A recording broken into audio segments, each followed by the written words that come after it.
എന്തായിക്കാ രാവിലെ തന്നെ വിമാനം നോക്കി ഒരു നിൽപ്പ്? അല്ല, ചന്ദ്രനാ? ഇതാരാ ഇപ്പൊ വിമാനത്തിൽ വരണത്? അസ്ലം വരാറായ? ഇൻഷാ അല്ലാ ഓം വരികയാണ്.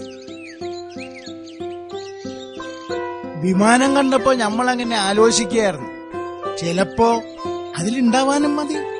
അല്ല, ലീവില്ല, അടുത്തെങ്ങും നോക്കണ്ടെന്നാണല്ലോ പറഞ്ഞിരുന്നേ. ആ, പറഞ്ഞിരുന്നത് അങ്ങനെയാണ്.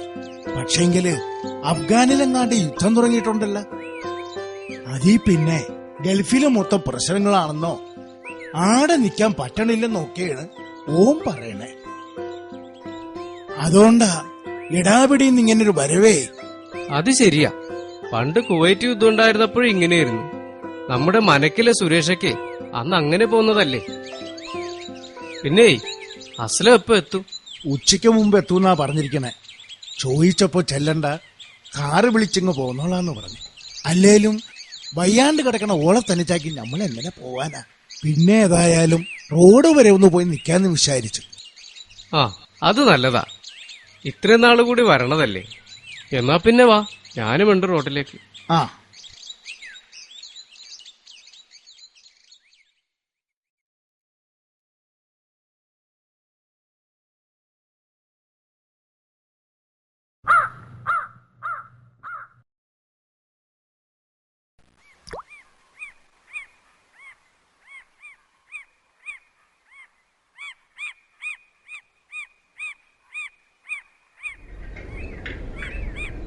പിന്നെ ഈ വൈകുന്നേരം അങ്ങോട്ട് നിറങ്ങു കേട്ടാ.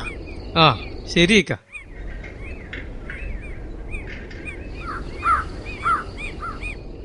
എന്താ മൊയിലേരെ, നിങ്ങളിന്ന് പള്ളിയിൽ പോയില്ലേ? പതിവില്ലാണ്ട് ഈ നേരത്ത് ഇവിടെ? ആ, അത് പിന്നെ പതിവില്ലാത്തൊരു വിശേഷമുണ്ട് കറുപ്പായി. ഇവിടെ അസ്ലം ഇന്ന് വരികയാണ് കേട്ടാ. ഉച്ചയോടെ പോയിനിങ് എത്തും. അപ്പൊ അതായിരിക്കും ആ ചെത്തുകാരനോട് വൈകുന്നേരം അങ്ങോട്ടൊന്ന് ഇറങ്ങാൻ പറഞ്ഞ. ആ, പിന്നെന്താണിക്ക് എന്നെ വിളിക്കാഞ്ഞ്? ഞാനും വലിച്ചോട്ടെ 2 ഫോറിൻ സിസർ.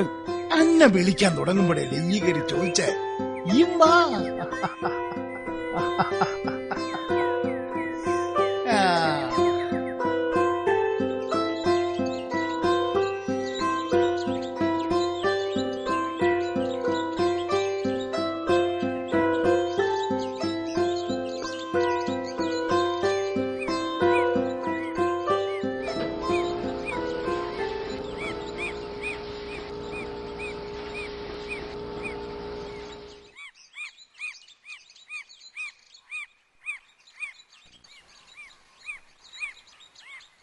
പിന്നെ മൊയിലാരെ, നമ്മുടെ ശങ്കരനായരുടെ മകൻ ഉണ്ണി നിങ്ങളെ തിരക്കി നടക്കണ്ടായിരുന്നു. എന്താ കാര്യം?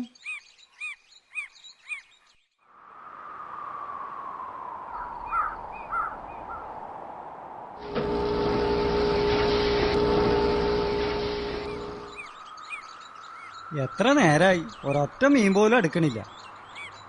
ഞാനീ ഇരിപ്പ് മാത്രമേ ഉണ്ടാവുന്ന തോന്നണേ. ആ, ഈ ഇരിക്കിൻ, എന്തെങ്കിലും കിട്ടാതിരിക്കില്ല എനക്ക്.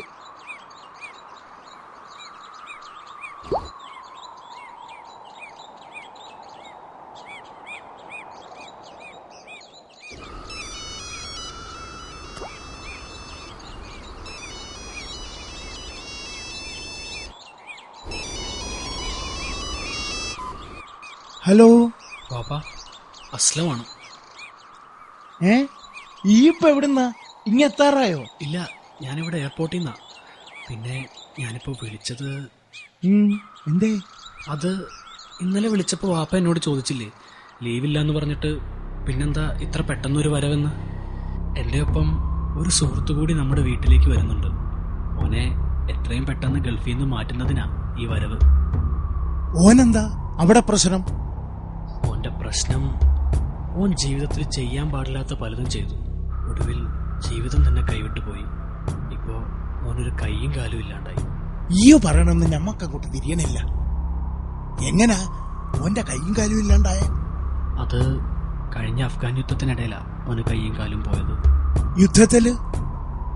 യുദ്ധത്തിൽ എങ്ങനെ ഓൻ പെട്ടു?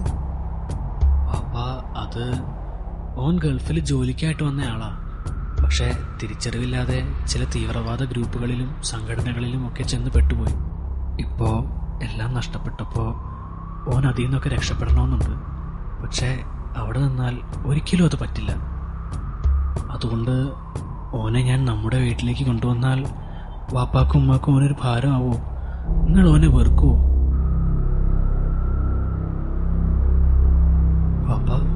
വാപ്പ എന്താണെന്നും പറയാത്തത്?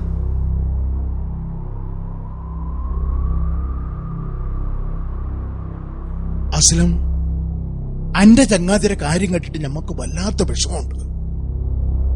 പക്ഷേങ്കില് എല്ലാറ്റിലും മറ്റൊരാളുടെ കൈസഹായം വേണ്ട ഒരാളെ പോറ്റണത് അത്ര എളുപ്പമുള്ള കാര്യമല്ല.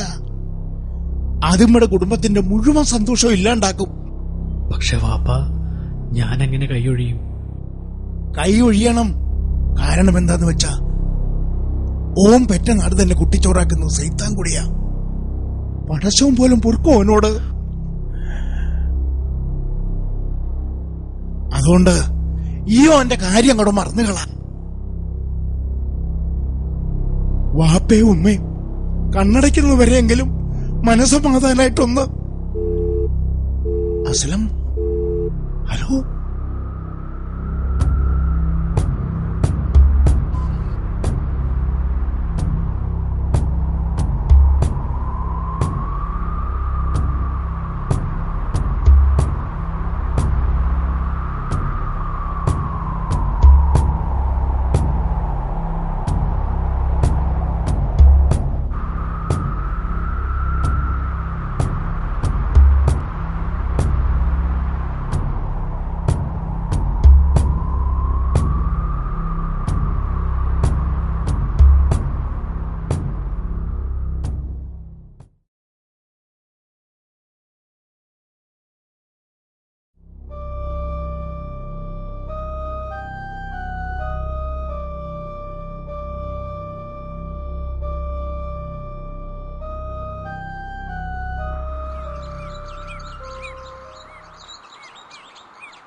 അതെ, ഈ സെയ്ദലി മുസ്ലിയാരുടെ വീട് എവിടെയാ?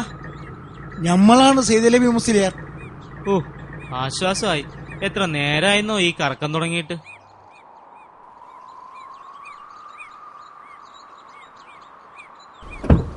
വീട്ടിലേക്ക് ഇവിടെ നിന്ന് അധികം ദൂരം ഉണ്ടോ? കുറച്ചു ദൂരമുണ്ട്. കാറ് പോവില്ല. എന്താ? അത് ഇതിനകത്തുള്ള സാധനങ്ങളൊക്കെ നിങ്ങളെ ഏൽപ്പിക്കാനായി തന്നയച്ചതാ. അപ്പോ നിങ്ങളെ ഇങ്ങോട്ട് പറഞ്ഞു വിട്ടിട്ട് ഓനെവിടെ പോയി? അസ്ലം? അസ്ലം? അതാരാ? അല്ല, നിങ്ങളിപ്പോ എവിടുന്നാ വരുന്നേ? എയർപോർട്ടിൽ നിന്നല്ലേ? അസ്ലം എന്ന ഒരാളാണോ അയച്ചേ? വരുന്നത് എയർപോർട്ടിൽ നിന്ന് തന്നെയാണ്. ആ, പക്ഷെ ഞാൻ ചോദിച്ചിട്ടും പറഞ്ഞുവിട്ട സാറ് പേരൊന്നും പറഞ്ഞില്ല. അഡ്രസ് തന്നിട്ട് സാധനങ്ങൾ നിങ്ങളെ ഏൽപ്പിച്ചാൽ മതിയെന്ന് മാത്രം പറഞ്ഞു. കാറ് പോവില്ലെങ്കിൽ എന്നാ പിന്നെ സാധനങ്ങളൊക്കെ ഇവിടെ ഇറക്കിയേക്കട്ടെ. ആ.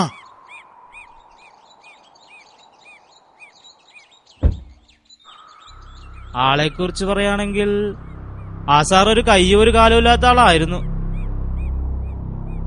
താടിയൊക്കെ നീട്ടിവെച്ചിട്ട് കണ്ണടയുണ്ട്. ഓനല്ല, ഓന്റെ കൂടെ ഒരാൾ കൂടി ഉണ്ടായിരുന്നില്ലേ? വെളുത്തിട്ട് നല്ല ഉയരമൊക്കെ ഉണ്ടായിട്ട്. അതാണ് നമ്മൾ അന്വേഷിച്ച ആള്, എന്റെ മോൻ അസ്ലം.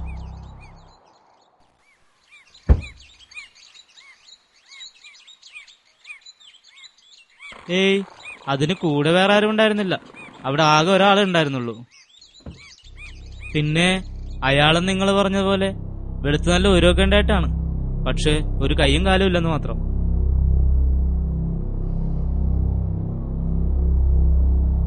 ഈ പറഞ്ഞതൊക്കെ വെച്ച് നോക്കുമ്പോ ഞാൻ പറയുന്നതും നിങ്ങൾ പറയുന്നതും ഒരാളെ കുറിച്ച് തന്നെയാണെന്ന് എനിക്ക് തോന്നുന്നേ.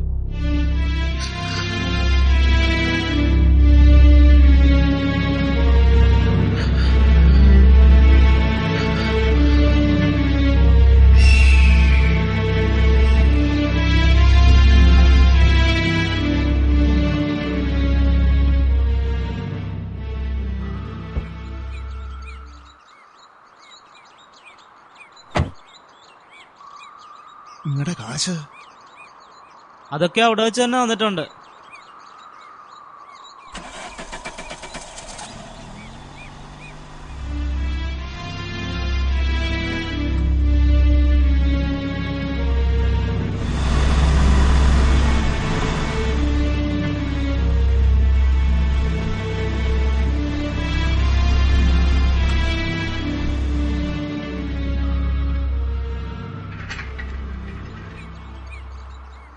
മുസ്ലിയാരെ അന്വേഷിച്ച് പള്ളിയിൽ ചെന്നിരുന്നു. വരുന്ന 10-ാം തീയതി ഞാൻ സൗദിയിലേക്ക് പോവുകയാണ്. പോകുന്നതിന് മുമ്പ് മുസ്ലിയാരെ കണ്ട് അറബി കുറച്ചൊക്കെ പഠിക്കണം നല്ലതാന്ന് അച്ഛനാ പറഞ്ഞു.